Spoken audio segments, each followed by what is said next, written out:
ప్రార్థన చేసుకుందాం. దయగల మా తండ్రి, నీ మహాకృప చేత మమ్మల్ని అందరినీ కాపాడి మరొకసారి విలువైన నీ మహాజ్ఞానాన్ని ఆలోచించే ఈ మంచి సమయాన్ని మీరు మాకు అనుగ్రహించినందుకు మీకు ధన్యవాదాలు తెలియజేసుకుంటున్నాం. కొద్ది నిమిషాలు తండ్రి, నీవు మా కొరకు రాసిచ్చిన వేద గ్రంథంలో ఉన్న మాటలను తండ్రి మేము ఆలోచన చేయుచుండగా నీ మహాజ్ఞానాన్ని మాకు అనుగ్రహించమని కోరుకుంటూ క్రీస్తు పేర ఈ ప్రార్థన అడిగి వేడుకుంటున్నాం మా ప్రియ పరలోకపు తండ్రి, ఆమేన్. ప్రియమైన దేవుని వారలారా, ప్రభు పేరట మీ అందరికీ శుభములు తెలియజేసుకుంటున్నాను. మీ క్షేమం కొరకు ప్రతిరోజు నేను తండ్రికి చేయు ప్రార్థనలో మిమ్మల్ని గురించి జ్ఞాపకం చేసుకుంటున్నాను.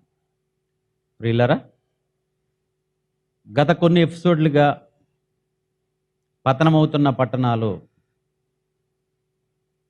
అనే ఈ పాఠ్యాంశంలో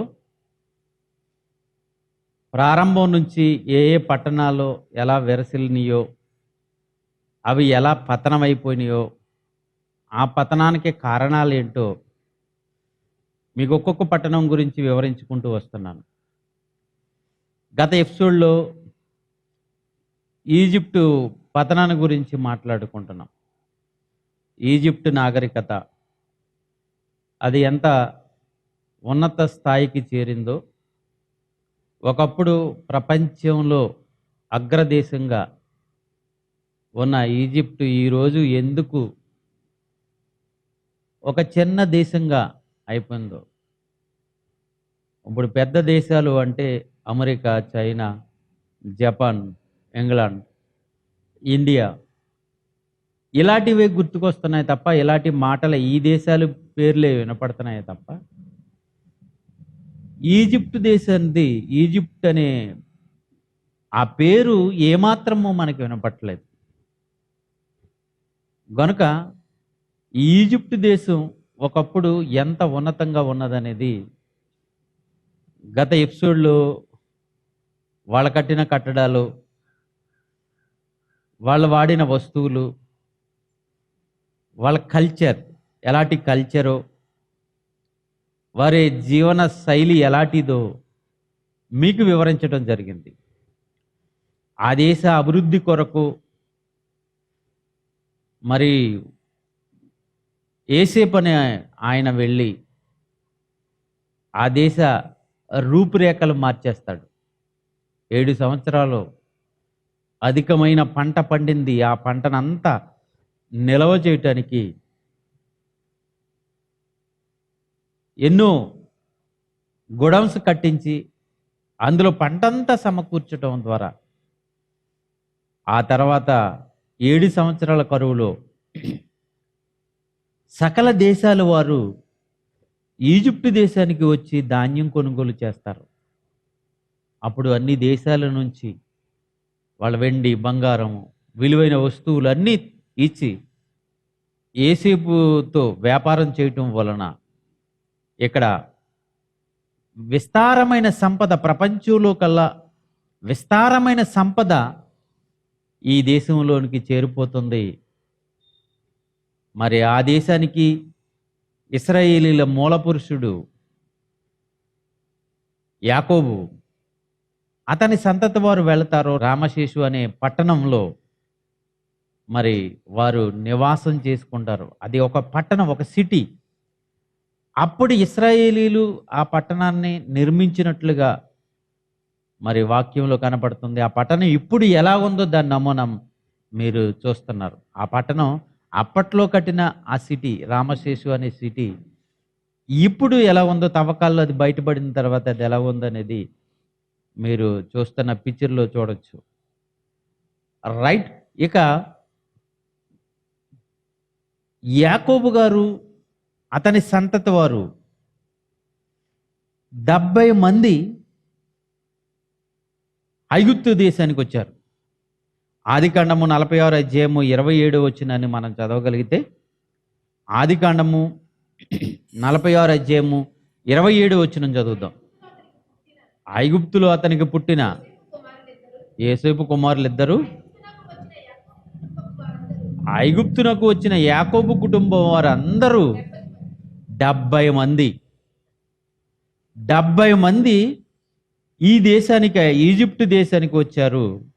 అప్పుడు ఈజిప్ట్ దేశం యోసేపు గారి యొక్క నాయకత్వంలో, యోసేపు గారి పరిపాలనలో మరి ఎంతో ఉన్నత స్థాయికి చేరుకుంది. ప్రపంచంలోనే నెంబర్ 1 దేశంగా ఈజిప్ట్ ఉంది.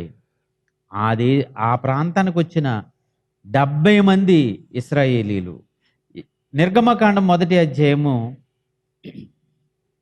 2వ వచనంలో కూడా ఇలాంటి ఆధారం మనకు కనబడుతుంది. నిర్గమకాండం 1వ అధ్యాయము 2వ వచనం, దాను, నప్తాలి, గాదు, ఆషేరు వీళ్ళలో ప్రతివాడును తన కుటుంబంతో వచ్చారు.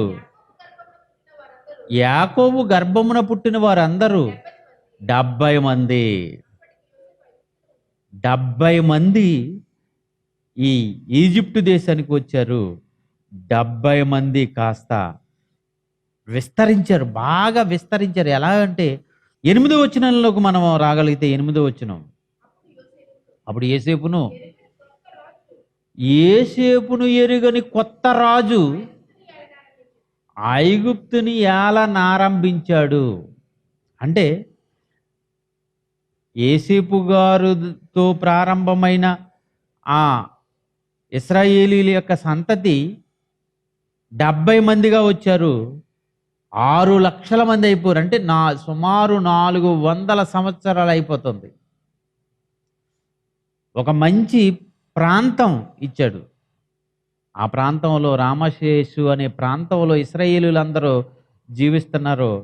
వారితో ఆ ప్రాంతం అంతా నిండిపోయింది అని 2వ వచనం నుంచి 7వ వచనం వరకు ఆ భాగాన్ని మనం చదువుకుంటే, వారితో, ఇశ్రాయేలీలతో ఆ ప్రాంతం అంతా నిండిపోయినట్టుగా మనకి వాక్యములు, ఆధారాలు కనపడుతున్నాయి. అంటే అంతగా అభివృద్ధి చెందారు వాళ్ళు, అంతగా అభివృద్ధి చెందారు.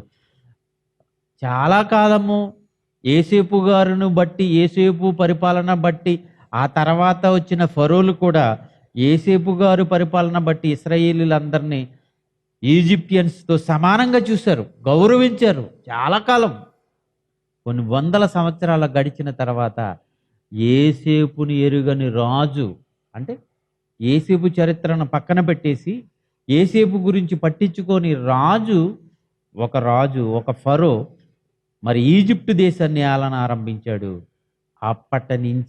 అప్పటి వరకు ఇశ్రాయేలీలందరూ ఆ దేశంలో చక్కగానే ఉన్నారు. ఆ తర్వాత యోసేపు ఎరుగని రాజు ఎప్పుడైతే అధికారంలోకి వచ్చాడో ఇశ్రాయేలు మీద చిన్న చూపు చూడటం మొదలుపెట్టాడు. ఎందుకంటే వీళ్ళు ఎవరో హెబ్రీలు వచ్చారు, విదేశీ నుంచి వచ్చారు, వీళ్ళు అభివృద్ధి చెందిపోతున్నారు, మన జనం కంటే వీళ్ళ జనం ఎక్కువైపోతున్నారు. ఒకవేళ ఎవరైనా శత్రురాజు వచ్చి ఇక్కడ యుద్ధం చేస్తే వాళ్ళతో ఏకమైపోయి వీళ్ళలో కలిసి మన ఐగుప్తు దేశాన్ని ఆక్రమించుకుంటారేమో అని ఉద్దేశంతో మరి వీళ్ళని అణిచెయ్యాలి అని ఒక నిర్ణయం తీసుకుని, ఇశ్రాయేలీలో మగపిల్లవాడు పుడితే వెంటనే చంపే కార్యక్రమం చేశాడు. మంత్రసానులకు ఆజ్ఞాపించాడు. మంత్రసానులు, మీరు పురుడికి వెళ్తున్నారు కదా, ఆ కాన్పు పీఠం మీద మీరు పుట్టిన వెంటనే చూసినప్పుడు ఆడపిల్ల అయితే బ్రతకనివ్వండి, అదే మగబిడ్డ అయితే వెంటనే చంపేయండి అని ఆజ్ఞాపించాడు. అలాంటి సిచ్యువేషన్లో మరి మోషే గారు పుట్టడం, ఆ మోషే గారు చరిత్ర మనందరికీ తెలిసిందే. గనుక 70 మందిగా వచ్చిన వీళ్ళు ఎలా మారిపోయారంటే, ఆ ఈజిప్టు దేశాన్ని విడిచిపెట్టే సమయానికి ఎలా ఉన్నారు అంటే, నిర్గమకాండం 12వ అధ్యాయము 37వ వచనం నుండి, నిర్గమకాండం 12వ అధ్యాయము 37వ వచనం, అప్పుడు ఇశ్రాయేలీలు రామశేషు నుండి సుక్కోతుకు ప్రయాణం అయిపోయారు. అంటే ఇశ్రాయేలీలు ఈజిప్టు దేశాన్ని విడిచిపెడుతున్న రోజులు అవి. 41వ వచనం, 41వ వచనం మనం చదవగలిగితే, 430 సంవత్సరాలు గడిచిన తరువాత, అంటే 430 సంవత్సరాలు అయ్యింది. అంటే 430 సంవత్సరాలు ఇశ్రాయేలీలు ఈజిప్ట్లో ఉన్నారు. ఇప్పుడు 37 నుంచి చదువుదాం. 37 వచనం నుంచి. అప్పుడు ఇశ్రాయేలు రామశేతు నుండి సుక్కోతుకు ప్రయాణమైపోయి వారి పిల్లలు కాక కాల్బలం ఎంతట 6,00,000 వీరులు అన్నాడు చూడండి అక్కడ. 6,00,000 వీరులు అంటే యుద్ధం చేయగలిగిన పరిస్థితి. అంటే యవన కాలంలోకి వచ్చిన వారిని లెక్కించాడు, స్త్రీలు లెక్కించలేదు. 6,00,000 మందితో బయలుదేరారు. ఓన్లీ ఇశ్రాయేలీలో వీరులు. వీరు కాక వీరితో పాటు చాలా మంది అన్యులు కూడా వీళ్ళతో కలిసి బయలుదేరారు. స్త్రీలున్నారు, పిల్లలున్నారు, ఒక పెద్ద సమూహం. లెక్కింపబడిన వారు 6,00,000 మంది వీరులు లాంటి వారు. అంటే వయసు వచ్చిన వారు, పిల్లలను లెక్కించలేదు. 6,00,000 మందితో మరి ఇశ్రాయేలీలు బయలుదేరారు. ప్రియులరా, ఈ ఇశ్రాయేలును బయలుదేరటానికి, ఈజిప్టు విడిచిపెట్టడానికి మధ్య ఏం జరిగింది మీ అందరికీ తెలిసిందే. అహరోను ఇద్దరు కలిసి వెళ్ళి ఫరో దగ్గరికి వెళ్ళి మాట్లాడటం జరుగుతుంది. ఫరో విండం. ఫరో ఎంత మూర్ఖంగా ఉంటాడు అంటే 5వ అధ్యాయము, నిర్గమకాండం 5వ అధ్యాయము, ఫరో ఎదుటికి వెళ్ళి మాట్లాడినప్పుడు నిర్గమకాండం 5వ అధ్యాయము 2వ వచనం మనం చదువుదాం. ఫరో,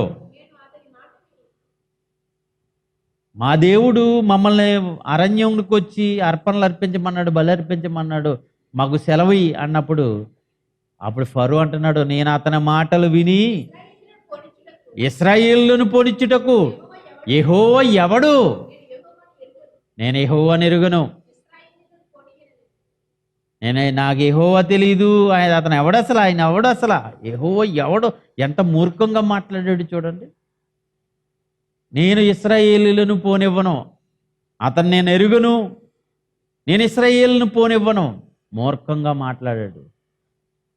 మళ్ళా దేవుని దగ్గరికి వస్తారు మోసే, అహరోనులు. అయ్యా ఇలా అయిపోయింది, మళ్ళీ కఠినాత్ముడు అయిపోయి మోసే మళ్ళీ కఠినంగా ఇదిగో మా వాళ్ళని ఎలా హింసిస్తున్నాడని చెప్పినప్పుడు, మీరు భయపడకండి, అతని సమక్షంలోనే మిమ్మల్ని అతనే పంపించేటట్లు చేస్తాను.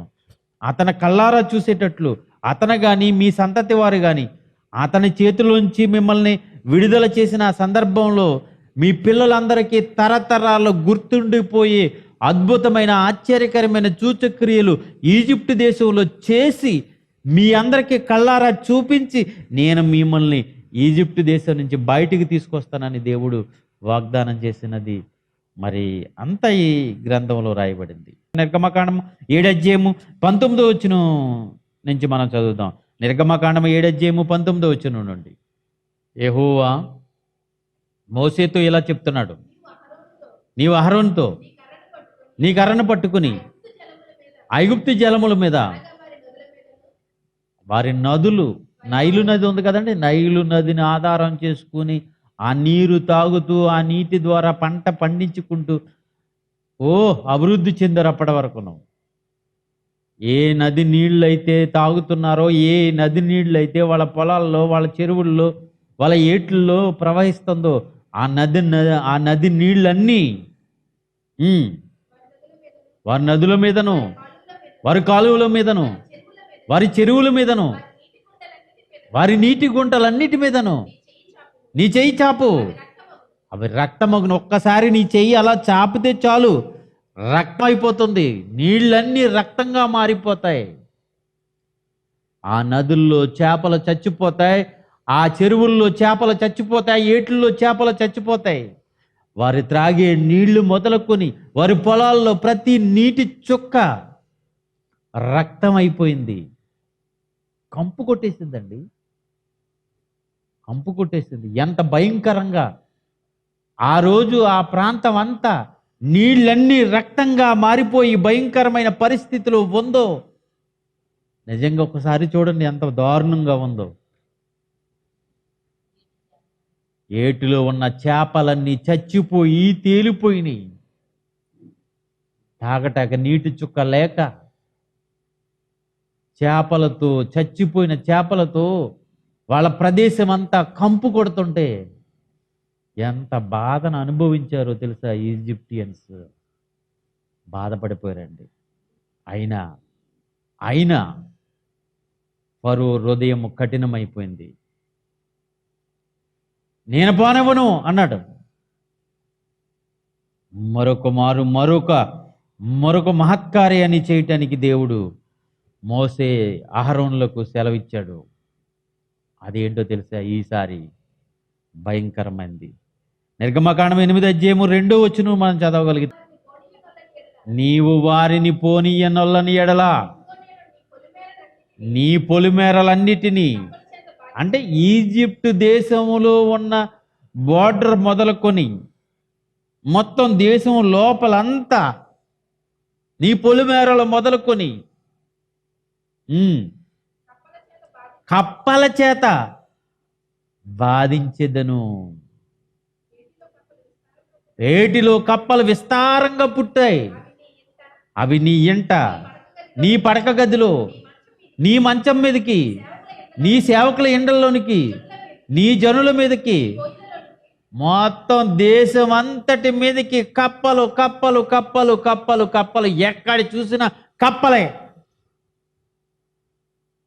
ఇశ్రాయేలీలు కాలంలో ఈజిప్టు దేశంలో జరిగిన పరిస్థితులండి ఇవి. భయంకరంగా మారిపోయింది అక్కడ.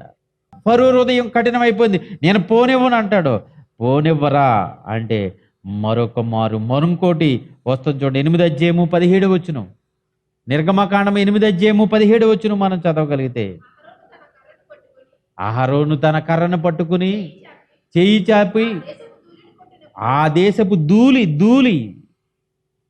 ధూళిలోంచి పుట్టుకొచ్చినాయండి విచిత్రమైనవి. ఏంటో తెలుసా? పేలు పుట్టుకొచ్చినాయి. పేలంటే మనకు తలలో ఉండే పేలు లాంటివి అనుకోకండి, అది మనుషుల తలలో ఉండేవి. కానీ పేలనే చోట ఒక అంకి వేసి కింద పుట్టినోట్లో చెప్పాడు చూడండి, మిన్నళ్ళు అని పశువుల మీద ఉంటాయి, గేదెల మీద, ఆవుల మీద.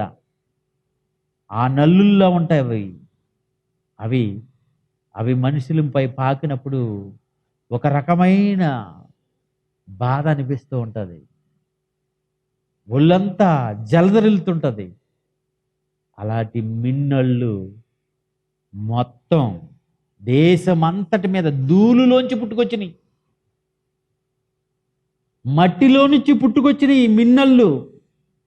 ఐగుప్తు దేశం అంతటా, పొలాల్లోనూ, పశువులపైన, ఇళ్లలోనూ, మనుషులపైన ఎక్కడ చూడు మిన్నళ్ళు మిన్నళ్ళు మిన్నళ్ళు, నల్లు పేలన్నాడు దాన్ని. బాధపడిపోరండి మనుషులకి, అందరికీ అసలు మనశ్శాంతి లేదు. చాలా భయంకరమైన పరిస్థితి ఏర్పడింది. మళ్ళీ పోనివ్వనంటే అప్పుడు మరలా మరొక తెగులు. ఇవన్నీ ఈజిప్ట్ దేశాన్ని అటాక్ చేస్తున్నాయండి. ఒక కరోనా రోగం వస్తేనే ప్రపంచమంతా అల్లాడిపోయింది. 40 రోజుల పైనే 2 నెలలుగా లాక్డౌన్ ఉంటే మనకి ఎలా ఉందో చూసారా? దేశం ఎలాంటి క్లిష్ట పరిస్థితిలోకి వచ్చేసిందో ఈరోజు. నిర్గమకాండం 8:21 నుంచి, నీవు నా ప్రజలను పోనీయని ఎడల చూడుము, నేను నీ మీదికిని, నీ సేవకుల మీదికిని, నీ ప్రజల మీదికిని, నీ ఇండ్లలోను ఈగల గుంపులు, ఈగలు మార్కెట్లలోను, మామిడి పళ్ళ మీ దగ్గర ఈగలు ఉంటున్నప్పుడు ఆ ఈగలను చూస్తే భయం, బాధేస్తుంటది. నమ్మో ఏటి ఈగలు ఎటు పోవు. దేశం అంతా ఈగలే, ఈజిప్టు దేశం అంతా ఈగలే. అన్నం తింటుంటే ఒక ఈగ వచ్చి మన అన్నంలో ఈగ పడితే అన్నం తింటాం మానేస్తాం మనం. ఎందుకంటే ఇక్కడ వాలిన ఈగ, మన అన్నం మీద వాలిన ఈగ, అది ఎక్కడ వాలిందో ముందు, అది ఎక్కడ ఎగిరి ఎక్కడ వాలి, దేని మీద వాలి మన తినే పదార్థం మీద వాలిందో అని దాన్ని మనం ముట్టుకోవటం మానేస్తామండి. అలాంటిది చిన్న ప్లేస్ కూడా వదిలిపెట్టకుండా దేశమంతా ఈగలతో ఉంటే వాళ్ళు ఎలా బాధపడుతున్నారో చూడండి, ఎలా తోలుకుంటున్నారో చూడండి ఈగలను. ఒక ఈగ వాలితే మన మీద, మన పైన ఈగ వాలితే వెంటనే కొట్టేసుకుంటాం. చిన్న ఈగ కంటే చిన్న దోమ వాలితేనే మనం సహించలేమే. అలాంటిది మనుషుల మీద, ఇళ్ల మీద, ప్రదేశాల్లోనూ, జంతువులపైన, మొత్తం దేశం అంతా ఈగలమయమైపోయింది. ఆ తర్వాత అప్పటికి కూడా ఫరో పర్మిషన్ ఇచ్చినట్టే ఇస్తున్నాడు, మళ్ళా క్యాన్సిల్ చేస్తున్నాడు, కఠినాత్ముడు అయిపోతున్నాడు. ఆ తర్వాత మరొకటి వచ్చిందండి, 9:3 9:3 యెహోవా బాహుబలము పొలములోనున్న పశువుల మీదకిని, నీ గుర్రముల మీదకిని, గాడిదల మీదకిని, రొట్టెల మీదకిని, ఒంటెల మీదకిని, ఎద్దుల మీదకిని, గొర్రెల మీదకిని వచ్చును. మిక్కిలి బాధాకరమైన తెగులు అంటే పశువులన్నిటి మీదకి ఒక భయంకరమైన రోగం రాబోతుంది. ఆ రోగం గురించి చెప్తాడు. మళ్ళీ చదువు ఈ మాట. యెహోవా బాహుబలము పొలములో ఉన్న పశువుల మీదకి, గొర్రెల మీదకి, గాడిదల మీదకి, ఒంటెల మీదకి, ఎద్దుల మీదకి, గొర్రెల మీదకి వచ్చును. మిక్కిలి బాధాకరమైన తెగులు కలుగును. ఎన్నో గొర్రె మందలు చచ్చిపోయినాయి, ఎన్నో పశు మందలు చచ్చిపోయినాయి.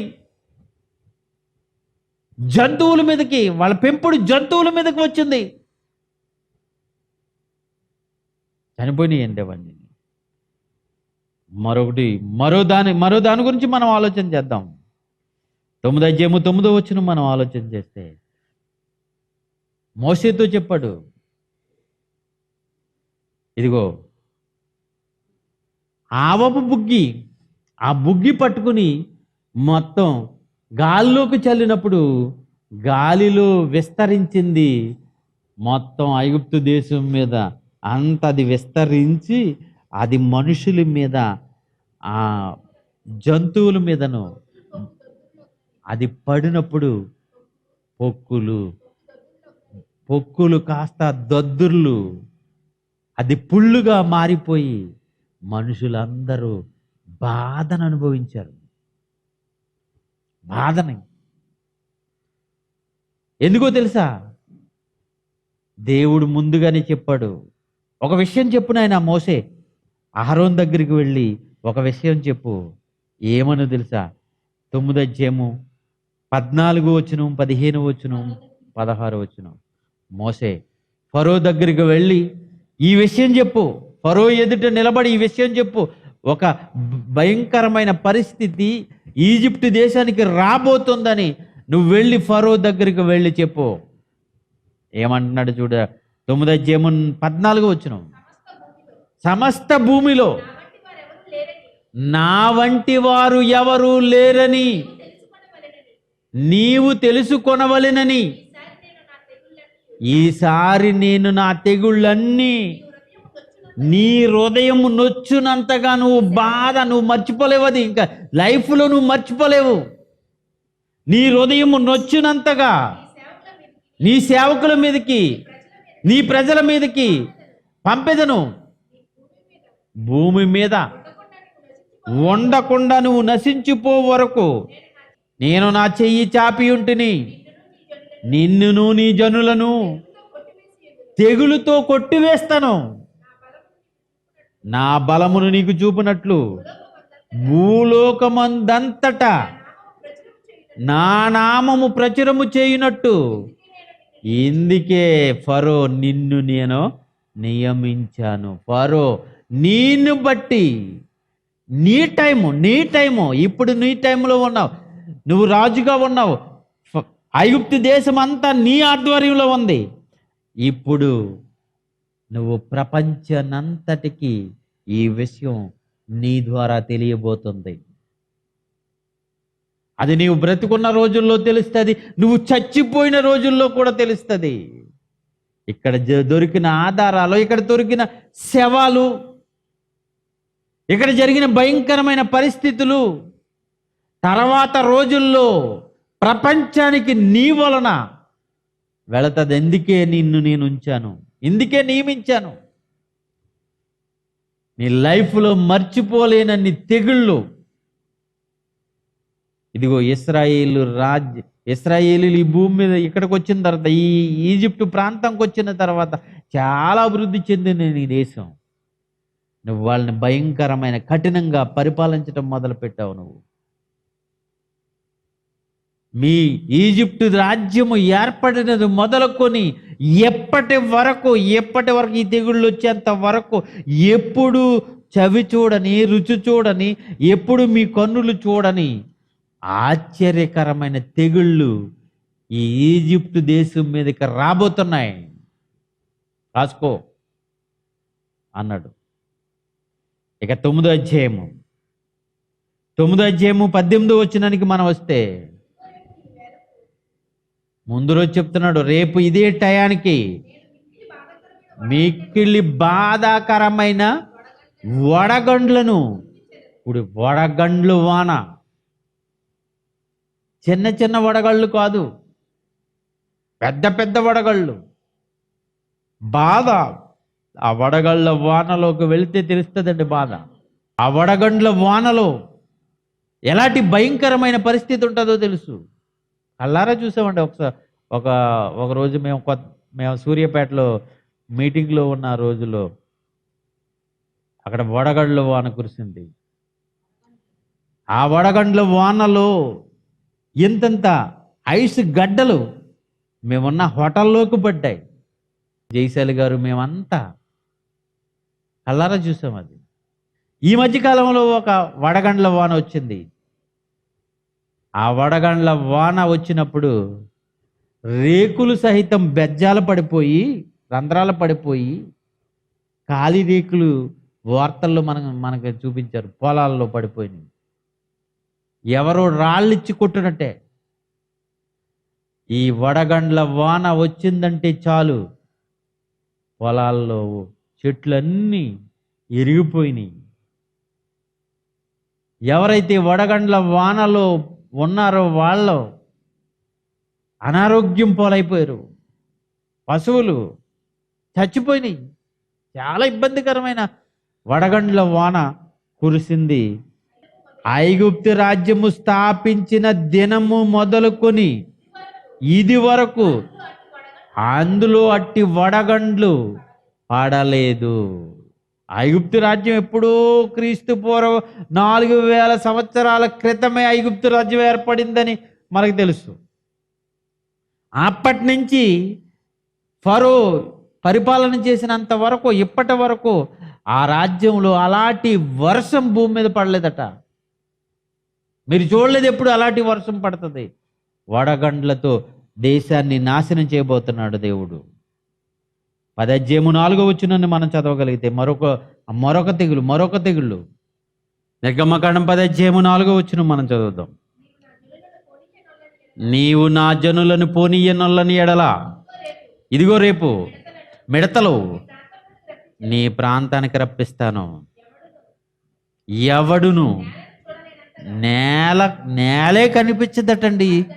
ఈజిప్టు దేశం అంతా కప్పేసింది.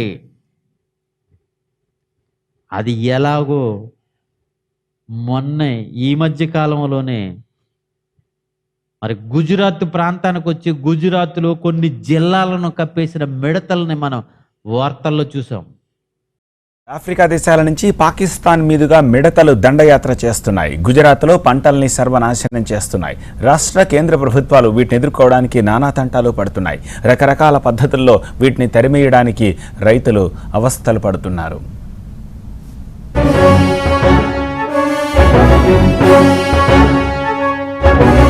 ఇరుగు దేశాల నుంచి ఉగ్రవాదులు దేశంలో చొరబడినట్టు మిడతలు చొరబడుతున్నాయి. దండు కట్టి మన పంటల మీద దండయాత్ర చేస్తున్నాయి. కన్ను మూసి తెరిచేలోపు నోటికాడికొచ్చిన పంటల్ని తుడిచిపెట్టేస్తున్నాయి.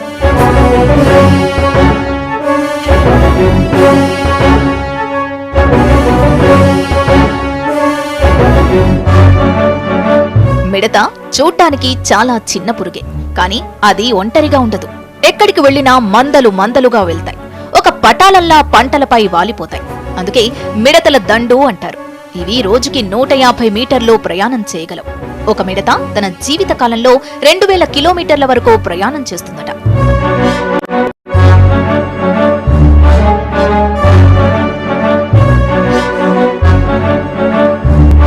ఇప్పుడు పాకిస్తాన్ నుంచి ఉగ్రవాద తండాలే కాక మిడతల దండులు కూడా ఇండియాలోకి చొరబడుతున్నాయి. గుజరాత్లో పంటలకు తీవ్ర నష్టం కలిగిస్తున్నాయి. వీటిని ఎదుర్కోవడానికి ప్రభుత్వ అధికారులు నానా తంటాలు పడుతున్నారు. సమస్య తీవ్రత దృష్ట్యా కేంద్ర ప్రభుత్వం 11 బృందాలను గుజరాత్కు పంపింది. ప్రత్యక్షంగా మన దేశంలో కూడా వచ్చినాయి అవి. చైనా దేశానికి వెళ్ళినాయి మిడతలు. ఒకప్పుడు ఈజిప్ట్ దేశానికి వచ్చి ఈజిప్ట్ దేశం అంతా మిడతలు కప్పేసినాయట. పొలాల్లో ఉన్న పంట అంతా తినేసినాయి. ఆ మిడతలతో చాలా భయపడిపోయారు. మిడత అంటేనే భయపడిపోయారండి. మరి గుజరాత్లో కొన్ని జిల్లాలోకి వెళ్ళి మిడతలు వస్తాయంటే మీ ప్రాంతం అంటే హడలిపోతారు ఈరోజు వాళ్ళు. ఒకప్పుడు ఈజిప్టియన్స్ భయపెట్టినండి మిడతలు. మొత్తం మిడతల దండు వచ్చి ఆక్రమించేసింది. భయపడిపోయారు. యథావిధిగా మళ్ళా పోనిస్తానంటాడు, మళ్ళా తర్వాత కఠినమైపోతాడు ఫరో. ఆ తర్వాత 10:21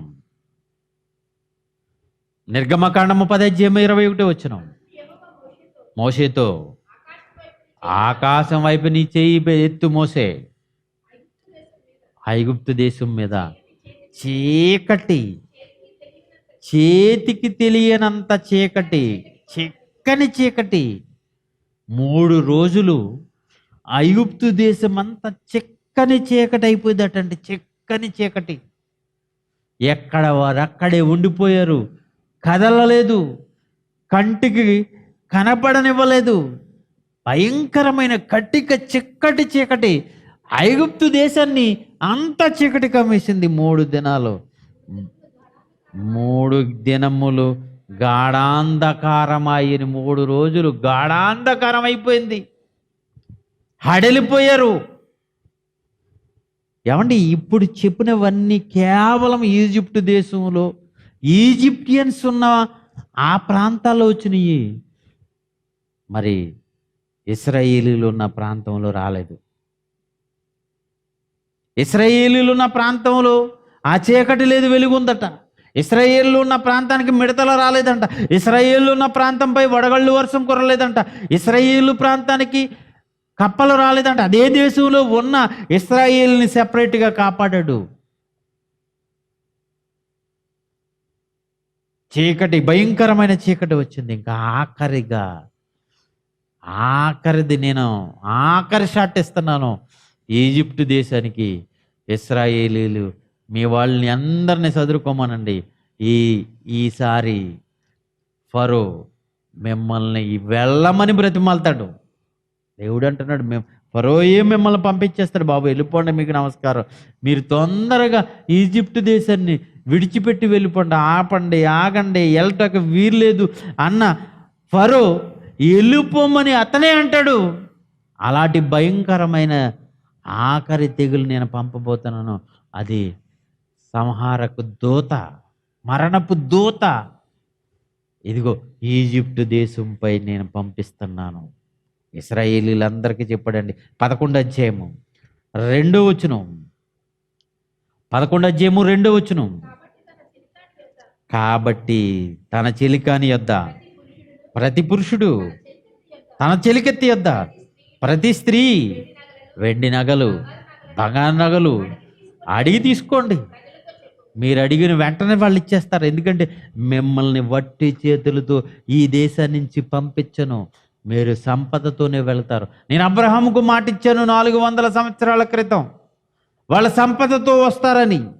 కనుక మీరు ఎవరిని అడిగితే చాలు వాళ్ళు మీకు ఇచ్చేస్తారు. ఎందుకంటే వాళ్ళు భయపడిపోయారు. ఇప్పుడు వాళ్ళు భయపడిపోయారు. యెహోవా ప్రజల ఎడల ఐగుప్తీయులకు కటాక్షము కలిగజేసెను. అది కాక ఐగుప్తు దేశంలో మోషే అనే మనుషుడు ఫరో సేనకుల దృష్టికిని ప్రజల దృష్టికిని అబ్బో మోసే గారు చెయ్యెత్తితే నీళ్ళన్నీ రక్తంగా మారిపోయినాయి. మోసే గారు పిడికిలతో ఒక బూడిదను చల్లితే, బుగ్గుని చల్లితే మొత్తం భయంకరమైన తెగుళ్ళు వచ్చేసినాయి. మోసే గారు పిలుపునిస్తే చాలు పేలు పుట్టుకొచ్చేసినాయి, మిడతలు వచ్చేసినాయి, కప్పలు వచ్చేసినాయి, వడగళ్ళ వాన వచ్చేసింది, భయంకరమైన పరిస్థితి వచ్చేసింది. మోసే ఎంత గొప్పవాడు, అమ్మో ఈయనకి ప్రకృతే ఈయన చేతుల్లో ఉందని ఇశ్రాయేలీలో పుట్టుకొచ్చిన మోసేని ఎంత గొప్పగా చూశారో తెలుసా ఈజిప్షియన్స్, చాలా గొప్పగా చూశారట. ఇక 6వ వచనం, ఐగుప్తు దేశమందంతటా మహాఘోష పుట్టును. అట్టి ఘోష అంతకు ముందు పుట్టలేదు, ఇక మీదట పుట్టదు. మహాఘోష. ఏంట ఘోష? ప్రతి ఇంట్లోనూ తొలిచూలి సంతానం చచ్చిపోతుంది. ఈజిప్టు దేశంలో ప్రతి ఇంటిలోనూ తొలిచూలు సంతానం, ప్రతి ఇంట్లోనూ వాళ్ళ పశువులలోనూ తొలిచూరు సంతానం చనిపోతుంది. అందరూ ఇచ్చుకోండి, అందరి దగ్గర బంగారాన్ని ఇచ్చుకోండి, వెండిని ఇచ్చుకోండి, ఇస్తారు మీకు. మీరు పస్కాను వధించుకోండి, ఆ రక్తాన్ని మీ ద్వారబంధాలపై రాసుకోండి, ఆ పస్కా పశువును సిద్ధం చేసుకోండి, పులియని రొట్టెలు చేసుకోండి, మీ నడువును కట్టుకోండి, చెప్పులు తొడుక్కోండి, పోటీ పడి ఆ గొర్రె వధించబడిన ఆ గొర్రె మాంసాన్ని మీరు తినండి. పోటీ పడి తినండి. మీరు పండగ చేసుకోండి. రాత్రంతా పండగ చేసుకున్నారండి. ఉదయానికి రాత్రంతా పండగ చేసుకుని నిద్రపోయి తెల్లవారి లేచేటప్పటికి తెల్లవారే ప్రయాణం ఇది. మీ ప్రయాణానికి సిద్ధపడిపోండి. ఆ నైట్ అంతా పస్కా పండుగ చేసుకున్న ఇశ్రాయేలీలు తెల్లవారి ప్రయాణానికి సిద్ధపడుతున్నారు. ఆ ప్రయాణం సిద్ధపాటుకి వీళ్ళందా అన్నీ సదిరేసుకున్నారండి. ఎన్నో సంవత్సరాలుగా అక్కడ ఉన్న వాళ్ళు ఆ దేశాన్ని విడిచిపెట్టేసి శాశ్వతంగా మరో దేశానికి వెళ్ళిపోతున్నారు. ఈ దేశంలోనే పుట్టి, ఈజిప్ట్ దేశంలో పుట్టి, ఈజిప్ట్ దేశంలో పెరిగి, ఇంకో దేశానికి ఎక్కడికో వెళ్ళాలి, మా స్వాస్యమైన మరో దేశానికి దేవుడు తీసుకెళ్ళిపోతున్నాడు కనుక అక్కడికి వెళ్ళాలని అంతా సిద్ధం చేసుకుని పండగను ఆచరించుకుని సంతోషంగా ఇశ్రాయేలు బయలుదేరుతున్న రోజు అది. ఆ రోజు ఈజిప్ట్ దేశంలో గోస, వీళ్ళు ప్రయాణిస్తున్నారో అక్కడ గోస కలుగుతుంది. సంఖ్యాకాండము 33 అధ్యాయము 3వ వచనం చదువుదాం. సంఖ్యాకాండం 33 అధ్యాయము 3వ వచనం నుంచి, మొదటి నెల 15వ దినమున వారు రామశేషులో నుండి ప్రయాణమై పస్కా పండుగ, ఆ ముందు రోజు పస్కా పండుగను ఆచరించారు. పస్కా పండుగ మరునాడు వారి మధ్యను యెహోవా హతము చేసిన తొలిచూలులందరినీ ఐగుప్తీయులు ఫరో గృహంలో మొదలుకొని ఈజిప్టును పరిపాలన చేస్తున్న ఫరో చక్రవర్తి ఇంట్లో కూడా తన తొలిచూరు బిడ్డ చచ్చిపోయాడు. ఈజిప్టీయులు శవాల్ని సిద్ధం చేస్తున్నారు, మమ్మీల్ని సిద్ధం చేసుకుంటున్నారు. తమ సొంత పిల్లలను పాతి పెట్టుకోవటానికి ప్రతి ఇంట్లోనూ శవమే. ఎలా ఉంటుందో చూడండి, మహాఘోష. అంతకు ముందు రోజునే ఇచ్చేసారు. ఈ వేడుపులో ఇవ్వలేరు కనుక ముందు రోజునే తీసేసుకోమన్నాడు దేవుడు. ముందు రోజునే వాళ్ళ దగ్గర బంగారము, వెండి, వస్తువులు అన్నీ తీసుకున్నారు, అడిగిచ్చేసుకున్నారు. అందరి దగ్గర విస్తారమైన సంపద సమకూర్చేసుకున్నారు. వీళ్ళు బయలుదేరుతున్నారు. ప్రతి ఇంట్లోనూ చచ్చిపోయిన వాళ్ళతో ఏమవుతుందో చూడండి, ఏమవుతుందో చదువు. యెహోవా హతము చేసిన తొలిచూలులందరినీ ఐగుప్తీయులు ఒకవైపు అంత్యక్రియలు జరుగుతున్నాయి, పాతి పెడుతున్నారు, సమాధి కార్యక్రమాలు జరుగుతున్నాయి. ఇశ్రాయేలీలు ఐగుప్తులందరూ వాళ్ళు ఏడ్చుకుంటూ వాళ్ళ అంత్యక్రియల్లో ప్రతి ఇంట్లో ఉన్న వాళ్ళు అంత్యక్రియలో పాల్గొంటుంటే ఇశ్రాయేలీలందరూ జయోత్సాహముతో బయలుదేరి వచ్చారు. వాళ్ళంతా ఘోష. ఇశ్రాయేలీలందరూ విస్తారమైన సంపదతో ఆ దేశాన్ని విడిచిపెట్టి, ఏమంటే ఆ ఊరును విడిచిపెట్టి మరో పట్టణానికి, ఆ పట్టణాన్ని నుంచి మరో పట్టణానికి, ఆ పట్టణం నుంచి మరో పట్టణానికి, అక్కడి నుంచి సముద్రం దగ్గరికి. ఐగుప్తుల దేవతలకు యెహోవా తీర్పు తీర్చెను. ఇశ్రాయేలీలు రామశేషు నుండి బయలుదేరి సుక్కోతులో దిగిరి. సుక్కోతులో నుండి వారు బయలుదేరి అరణ్యము కడనున్న ఏకాంగులో దిగిరి. ఏకాంగులో నుంచి బయలుదేరి బయస్బోల్బోను ఎదుటనున్న తిరిగి మిద్దోలు ఎదుట దిగిరి. పేహా హీరోతులోంచి బయలుదేరి సముద్రము మధ్య నుండి అరణ్యములోనికి చేరారు. అంటే ఎక్కడి నుంచి ఎక్కడికి వచ్చారో ఇక్కడ రాయబడింది. ఇలా ఇశ్రాయేలీలను ఆ దేశం నుండి విడుదల చేయటం కొరకు ఎన్ని సూచక్రియలు, ఎన్ని తెగుళ్ళు, ఎంత బాధించి ఈజిప్టియన్స్ని తీసుకొచ్చాడు మనకు అర్థమవుతుంది. ఈ ఇశ్రాయేలీలు ఈజిప్టును విడిచిపెట్టేటప్పటికి ఈజిప్టు అగ్రస్థానంలో ఉన్న ఈజిప్టు అట్టడుగు స్థానానికి వచ్చేసింది. అప్పటికే ఎంతో నష్టం, పంటలు నష్టం, చేపలు నష్టం, పశువులు నష్టం, వాళ్ళ వ్యాపారాలు లేకుండా అయిపోయినాయి. చాలా భయంకరమైన పరిస్థితి వచ్చింది. అప్పటికే దిగజారిపోతుంది, పతనమైపోతుంది, శిథిలానికి దిగిపోతుంది ఈజిప్టు దేశం. ఏమండి, ఇది ఇశ్రాయేల్ చరిత్ర గురించి తెలుసు. దీని తర్వాత మళ్ళా పుంజుకున్న అంతగా లేదు, అంతగా అభివృద్ధి లేదు. మళ్ళీ ఏదో కొద్దిగా విస్తరించడం మొదలుపెట్టింది. కొన్ని వందల సంవత్సరాల తర్వాత కూడా ఈజిప్టు దేశాన్ని దేవుడు విడిచిపెట్టలేదు. మళ్ళా ఈజిప్టు దేశం గురించి ఎలాంటి ప్రవచనం వచ్చిందో యెషయా గ్రంథం 30 అధ్యాయము 1 వచనం. యెషయా గ్రంథం 30 అధ్యాయము 1 వచనం. యెహోవాకిదే లోబడని పిల్లలకు శ్రమ, పాపమునకు పాపము ఉంచుకున్నట్లుగా వారు నన్ను అడగక ఆలోచన చేయదు. ఇశ్రాయేలు గురించి చెప్తున్నాడు. వారు నన్ను అడగట్లేదు, వారు నా దగ్గర విచారణ చేయట్లేదు. వాళ్ళకి శ్రమ. నా ఆత్మ నియమింపని సంధి చేసుకుందరు.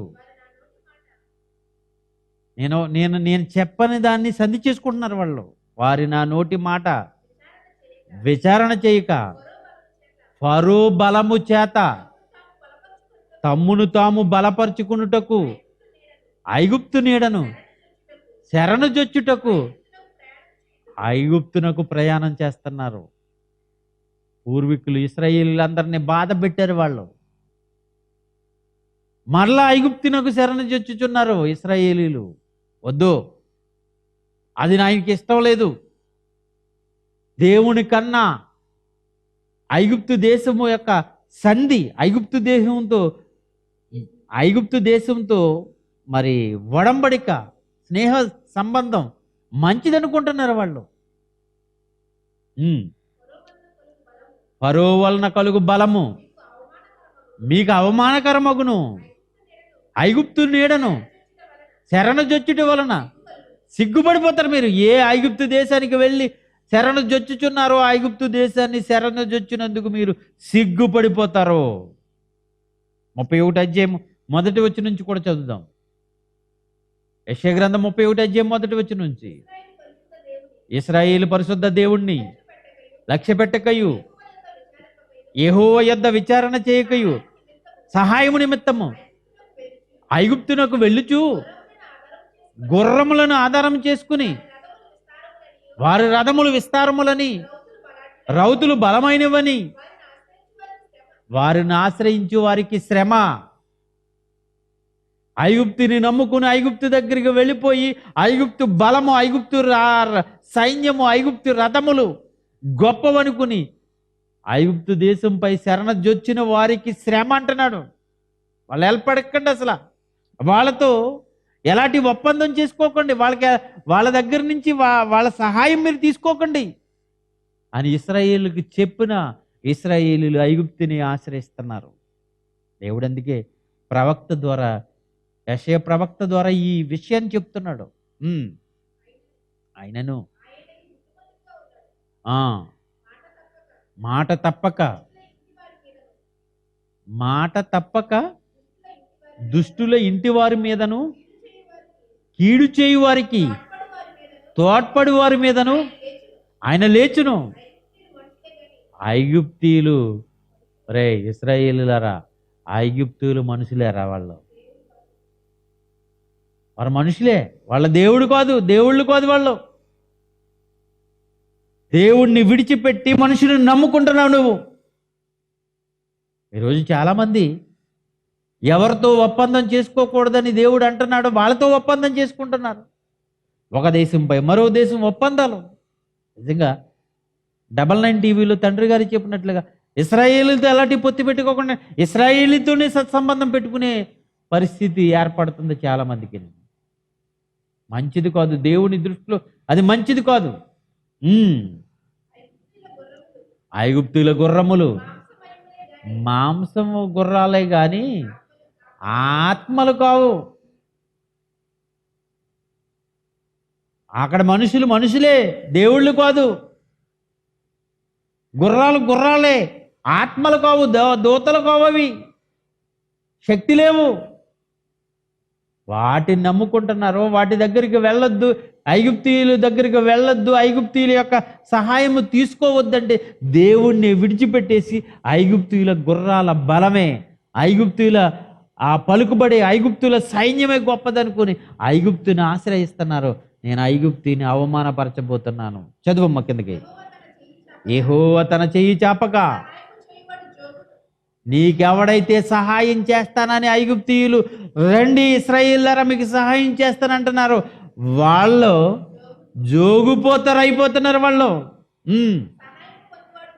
సహాయం పొందిన నీవు కూడా పడతావు. నీకు సహాయం చేద్దారనుకుంటున్నారు, నన్ను కాకుండా వాడి దగ్గరికి వెళ్తున్నావు. నీకు సహాయం చేద్దారనుకుంటున్నాడు వాడు జోగు పడిపోతాడు, నీవు కూడా పడిపోతావు. నాశనం అయిపోబోతుంది. ఈజిప్టు దేశం నాశనం అయిపోతుంది. రైట్. యెషయా గ్రంథము 19వ అధ్యాయము 1వ వచనం చదువుదాం. యెషయా గ్రంథము 19వ అధ్యాయము 1వ వచనం నుంచి. ఐగుప్తుని గూర్చి దేవోక్తి. యెహోవా వేగము గల మేఘమునెక్కి ఐగుప్తునకు వచ్చుచున్నాడు. ఐగుప్తు విగ్రహములు, ఏవైతే విగ్రహాలు చెక్కుకొని, అది రాజుల విగ్రహాలు అవ్వచ్చు, వాళ్ళ దేవతల విగ్రహాలు అవ్వచ్చు, వేటినైతే చూసుకుని ఉప్పొంగిపోతున్నారు ఐగుప్తీయులు, అవన్నీ వణికిపోతున్నాయి. ఐగుప్తుల గుండె కరుగుచున్నది. నేను ఐగుప్తీయుల మీదకి ఐగుప్తీయులనే, వాళ్ళకు వాళ్ళే కొట్టుకుని చచ్చిపోతారు. సహోదరుల మీదకి సహోదరులు, పొరుగువారి మీదకి పొరుగువారు లేచును. పట్టణము అక్కడున్న ఈజిప్ట్ దేశంలో అనేక పట్టణాలు ఉన్నాయి. ఒక పట్టణం మీదకి మరో పట్టణం, ఆ పట్టణం ఇంకో పట్టణం, పట్టణాలు కొట్టుకుని, ప్రాంతాలు కొట్టుకుని, అక్కడ వారు అక్కడే కొట్టుకుని కలహాలు పడిపోయి కూలిపోబోతున్నారు. రాజ్యముతో రాజ్యము యుద్ధము చేయును. ఐగుప్తీయుల యొక్క శౌర్యము నశించిపోతుంది. వారి ఆలోచన శక్తి నేను మాన్పివేసేదను, మాన్పించేస్తున్నాను, వాడు నాశనం అయిపోతున్నారు అని చెప్తున్నాడు. యెహెజ్కేలు గ్రంథం 29వ అధ్యాయము 2వ వచనం చదువుదాం. యెహెజ్కేలు గ్రంథం 29వ అధ్యాయము 2వ వచనం. నరపుత్రుడా, నీ ముఖమును ఈజిప్టు దేశానికి తిప్పుకో, ఫరో గురించి చెప్పు, అతని గూర్చి ఐగుప్తు దేశం అంతటి గూర్చి ఈ సమాచారం ఎత్తి ప్రవచించు. ప్రభువగు యెహోవా సెలవిచ్చినదేమనగా, ఐగుప్తు రాజైన ఫరో, నైలు నదిలో పండుకున్నావు నువ్వు, పెద్ద మొసలివి నువ్వు, అనేక మందిని చంపేస్తుంటావు నువ్వు. నువ్వు నైలు నదిలో పడుకున్న ఒక క్రొకోడైల్ నువ్వు. క్రొకోడైల్ వాళ్ళకి ఇష్టమైన జంతువు అండి. వాళ్ళకి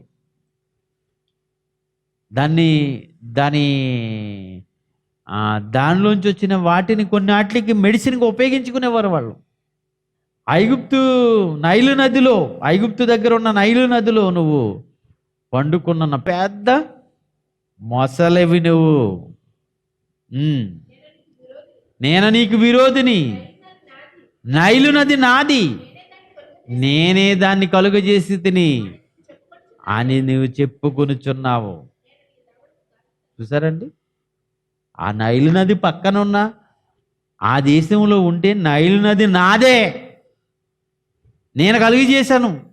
ఇప్పటికీ మన వాళ్ళు చాలామంది, కొంతమంది ఒక నదిలో బాప్తిసం ఇస్తుంటే, ఈ నది మాది,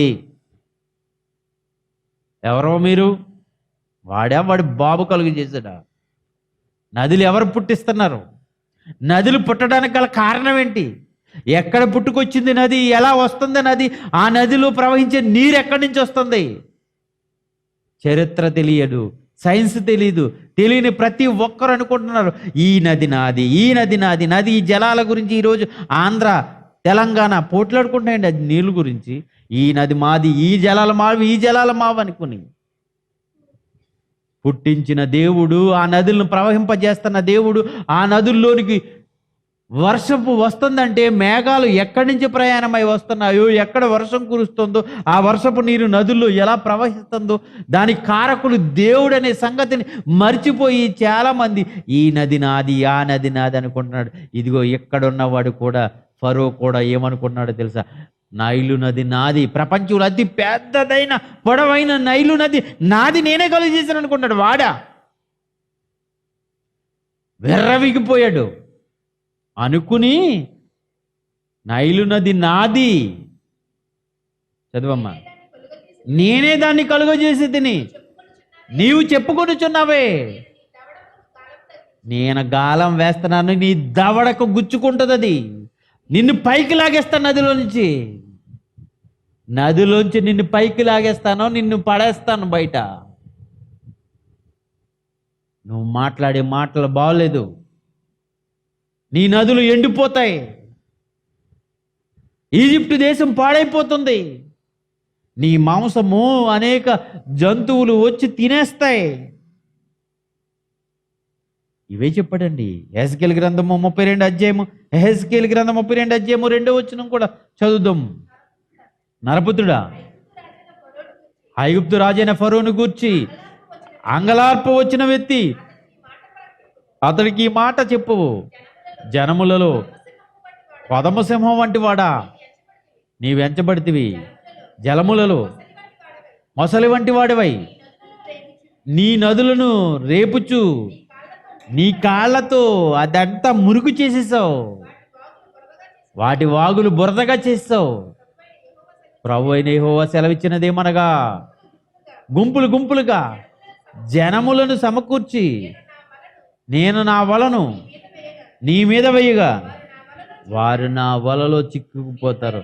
నేను బయటికి లాగేస్తాను, అది బయట పడిపోద్ది. గద్దలు వచ్చి వాటి మాంసాన్ని తినేస్తాయి. ఆ ఏరియా అంతా పాడైపోబోతుందని చెప్పడానికి ఈ వచనాల్లోని భావాలు మనం చూడొచ్చు. ఇక ఆఖరిగా యెషయా గ్రంథం 19 అధ్యాయములో మరో వచనం ఉంది చూడండి, 4వ వచనం. నేను ఐగుప్తీయులను క్రూరమైన అధికారికి అప్పగించెదను. క్రూరమైన అధిపతి, విలాసవంతమైన జీవితాలు జీవించిన ఈజిప్షియన్స్ ఒక క్రూరుడు పరిపాలన చేయబోతున్నాడు. ఒక క్రూరుడు యొక్క పాలన క్రిందకి మీరు వెళ్ళిపోబోతున్నారు. మిమ్మల్ని వాడికి అప్పగించేస్తున్నాను. క్రూరమైన అధిపతికి మిమ్మల్ని అప్పగించేదను. బలత్కారుడైన రాజు మిమ్మల్ని ఏలబోతున్నాడు. ఈజిప్టియన్స్ని వేలబోతున్నాడు. బలత్కారుడైన రాజు వేలబోతున్నాడు. ప్రియులరా, ఎవరు ఈ బలత్కారుడైన రాజు? చూద్దాం ఆఖరిగా ఇర్మియా గ్రంథం 46వ అధ్యాయము. ఇర్మియా గ్రంథము 46వ అధ్యాయము 11వ వచనం నుండి చదువుదాం. ఇర్మియా గ్రంథము 46వ అధ్యాయము 11వ వచనం నుండి. ఐగుప్తు కుమారి కన్యక గిలాదునకు వెళ్ళి గిలాదులో గుగ్గిలం మెడిసిన్ దొరుకుతుంది. గిలాదునకు వెళ్ళి గుగ్గిలం తెచ్చుకో, విస్తారమైన ఔషధాలు తెచ్చుకో. విదేశాల నుంచి రప్పించుకోవడం నీకు అలవాటే కదా. ఈజిప్టు దేశమా, నువ్వు ఏ దేశం నుంచి నువ్వు మెడిసిన్ దిగుమతి చేసుకుంటావో చేసుకో. నువ్వెంత మందు తెచ్చుకున్నా, ఎంత మెడిసిన్ తెచ్చుకున్నా వ్యర్థమే, నీకు చికిత్స లేదు. ఒక దేశం నుంచి ఒక దేశం ఒప్పందాలు కదండి. ఇప్పుడు మన దేశాన్ని అమెరికా అడిగింది మొన్న మధ్యని మెడిసిన్ కావాలని. మెడిసిన్ ఇస్తారా లేదా, లేకపోతే మీతో సంబంధం కట్ చేసుకోమంటారా?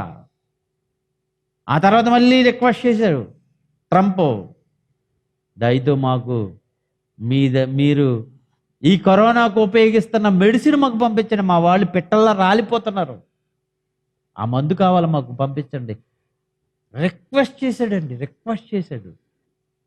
ఒక దేశం నుంచి మరో దేశానికి మెడిసిన్ పంపించుకుంటున్నారు. ఇప్పుడు మాస్కులు కానీ, వెంటిలేటర్స్ కానీ ఒక దేశం నుంచి మరో దేశానికి ఎలాగైతే పంపించుకుంటున్నారో, ఇదిగో ఈజిప్ట్ దేశమా, నీ మెడిసిన్ రప్పించుకుంటావేమో రప్పించుకో. నువ్వు మెడిసిన్ రప్పించుకున్నా ఏ ప్రయోజనం లేదు. అన్ని దేశాలు, ప్రపంచ దేశాలన్నీ ఏకమైపోయి ఏకతాటిగా ప్రయత్నం చేస్తున్న కరోనాకి ఎంతవరకు సరైన మెడిసిన్ కనుక్కోలేకపోయారు. ఇంతవరకు దాని గురించి వ్యాక్సిన్ సరైనది తయారు చేయలేకపోయారు. ఫెయిల్ అయిపోతుంది. జంతువుల్లో బాగుంది, తర్వాత మనుషుల మీదకి వచ్చేటప్పుడు మనుషుల్లో ఫెయిల్ అయిపోతుంది. ఎన్నో రకాలైన కరోనా వైరస్లు ఈరోజు ప్రపంచాన్ని అతలాకుతం చేస్తున్నాయి. మనకు తెలుసు. ఒకప్పుడు ఈజిప్ట్ దేశంపై తెగుళ్ళు అటాక్ చేసినాయి. ఇదిగో ఈజిప్టు దేశమా, నీ పైకి వస్తున్న ఈ తెగులు కొరకు నువ్వు గిలాతు నుంచి గుగ్గిలం రప్పించుకుంటావేమో రప్పించుకో. అయినా నీకు చికిత్స లేదు, దీనికి మందు లేదు. నీకు సిగ్గు కలిగిన సంగతి జనములకు వినబడెను. నీ రోదన ధ్వని దేశమంతటా వినబడెను. నీ రోదన ధ్వని దేశమంతటా వినబడెను. అమ్మో, రోగాలతో, ఒకవైపు రోగాలు, ఆ రోగాలతో రోదన చేశారు.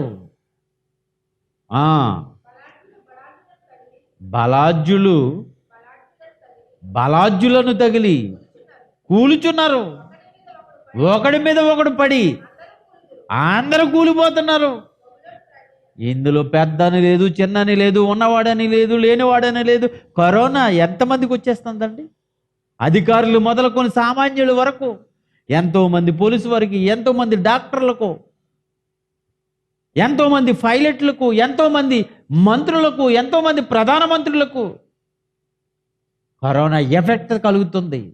భయపడుతున్నారు ఈరోజు ప్రపంచం అంతా. బబులోను రాజైన నెబుకద్నెజరు బయలుదేరి వస్తున్నాడు. వాడే క్రూరంగా పరిపాలన చేస్తున్నాడు. ప్రపంచాన్ని తన హస్తగస్తం చేసుకోబోతున్నాడు. ఇదిగో ఈజిప్టు దేశమా, నీపై దండెత్తబోతున్నాడు. కఠినుడు. మీ విలాసవంతమైన జీవితం క్లోజ్ ఇక్కడితో. క్రూర రాజు, కఠినుడు మీ దేశం పైకి దండెత్తుకు వస్తున్నాడు. బబులోను రాజైన నెబుకద్నెజరు బయలుదేరి వచ్చి ఐగుప్తీయులను హతము చేయుటకు ఆ, ఐగుప్తీయులను హతము చేయుటని గూర్చి ఇర్మియాకు దేవుని యొక్క వాక్యం వచ్చి ఇర్మియా చేత చెప్పిస్తున్నాడు దేవుడు.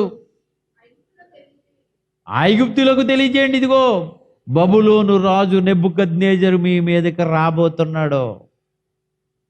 చెప్పండి. ఆయా పట్టణాల్లో, ఈజిప్టు ఉన్న పట్టణాల్లో ప్రకటన చేయండి. ఏమనగా, ఖడ్గము నీ చుట్టూనున్న ప్రదేశాలను మింగివేయుచున్నది. లేచి ధైర్యం తెచ్చుకో. నీలో బలవంతులైన వారు బలవంతులైన వారు పడిపోతున్నారు. 24 వచనం, 25 వచనం, 26 వచనం కూడా చదువుదాం. ఐగుప్తు కుమారి అవమానపరచబడును, ఉత్తర దేశస్థులకు ఆమె అప్పగింపబడును. ఇశ్రాయేలు దేవుడును సైన్యములకు అధిపతియగు యెహోవా ఇలాగు సెలవిచ్చున్నాడు. ఫరోను ఐగుప్తును అతని దేవతలను దాని రాజులను, ఫరోను అతని ఆశ్రయించి వారిని నేను దండించుచున్నాను. నాశనం చేసేస్తున్నాడండి. వారి ప్రాణము తీయజూచు బబులోను రాజైన నెబుకద్నెజరు చేతికి, అతని సేవకుల చేతికిని వారిని అప్పగించుచున్నాను. ఆ తరువాతది మునుపటి వలె నివాస స్థలంగా, పేరుగాంచింది ఒక పల్లెటూరుగా, ఒక సామాన్యమైన దేశంగా మారిపోబోతుంది. ఒకప్పుడు ప్రపంచంలో అగ్రదేశంగా ఉన్న ఐగుప్తు సామాన్యమైన దేశంగా మారిపోబోతుంది. నిజమేనండి. ఐగుప్తు దేశంపై బబులోను సామ్రాజ్యం నెబుకద్నెజరు కాలంలోనే ఐగుప్తీను ఆక్రమించుకున్నాడు బబులోను నెబుకద్నెజరు. ఆ తర్వాత గ్రీకులు ఆక్రమించుకున్నారు. ఆ తర్వాత రోమీలు ఆక్రమించుకున్నారు. ఎంతోమంది, ఎన్నో దేశాల వారు, మాదీయ పారసికులు కూడా దీన్ని ఆక్రమించుకున్నారు. మొదటి సామ్రాజ్యం, ప్రపంచాన్ని పరిపాలన చేసిన మొదటి సామ్రాజ్యం బబులోను మహాసామ్రాజ్యం. రెండవ మహాసామ్రాజ్యం మాదీయ పారసికుల సామ్రాజ్యం. మూడవ మహాసామ్రాజ్యం గ్రీక్ మహాసామ్రాజ్యం. నాలుగవ మహాసామ్రాజ్యం రోమన్ మహాసామ్రాజ్యం. ఈ 4 మహాసామ్రాజ్యాలు ఈజిప్టుని తప్పనిసరిగా ఆక్రమించుకున్నాయి. ఎందుకంటే ఒకప్పుడు ఈజిప్టే పెద్దన్నగా ఉండేది ప్రపంచానికి. వాళ్ళ యుద్ధాలతో ఈజిప్టు పతనమైపోయింది. ఇప్పుడు ఈజిప్టు ఉంది, ఒక చిన్న దేశంగా ఉంది, చెప్పుకోదగ్గవి ఏమి. ఇతర దేశాలకు సహాయం చేసే పరిస్థితి ఈజిప్టు దేశానికి లేదు. ఇతర దేశాల నుంచి సహాయం తీసుకునే పరిస్థితిలో ఉంది ఈజిప్ట్ ఈరోజు. ఒకప్పుడు ఇతర దేశాలు అమెరికాను ఎలాగైతే, ప్రపంచ దేశాలు అమెరికా మాట ఎలాగైతే వినేవో, ఒకప్పుడు ఈజిప్టు దేశపు మాటలు ఈజిప్టు దేశానికి మిగతా దేశాలన్నీ లోబడి ఉండేవి. ఇప్పుడు ఆ పరిస్థితి లేదు, పతనం అయిపోయింది.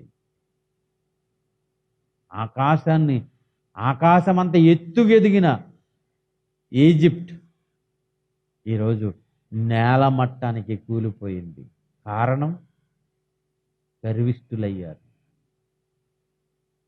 నాదే అనుకున్నాడు వాడు. నేనే దాన్ని అంతా కలుగు చేశాను అనుకున్నాడు.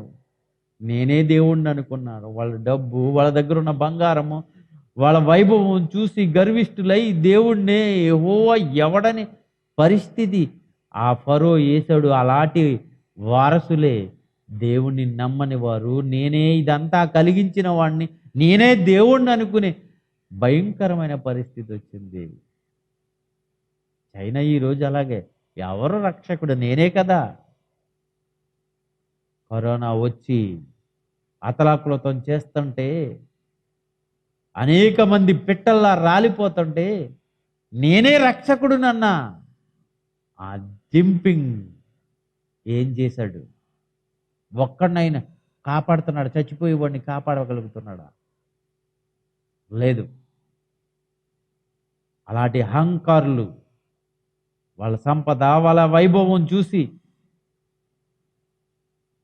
మరి భయంకరంగా మారిపోయిన వాళ్ళని అణిచివేయటానికి ఇదిగో పతనమవుతున్న పట్టణాలలో మనం చూసుకుంటున్నాం. ఇవన్నీ ముందు జరిగిపోయి యుగాంతమందున్న మనకు బుద్ధి కలగటక ఇవన్నీ రాయబడ్డాయి. పతనమవుతున్న పట్టణాలు మరి చూస్తున్నారు. దేవుని చిత్తమైతే మరో పట్టణం గురించి తర్వాత ఎపిసోడ్లో మాట్లాడుకుందాం. మరి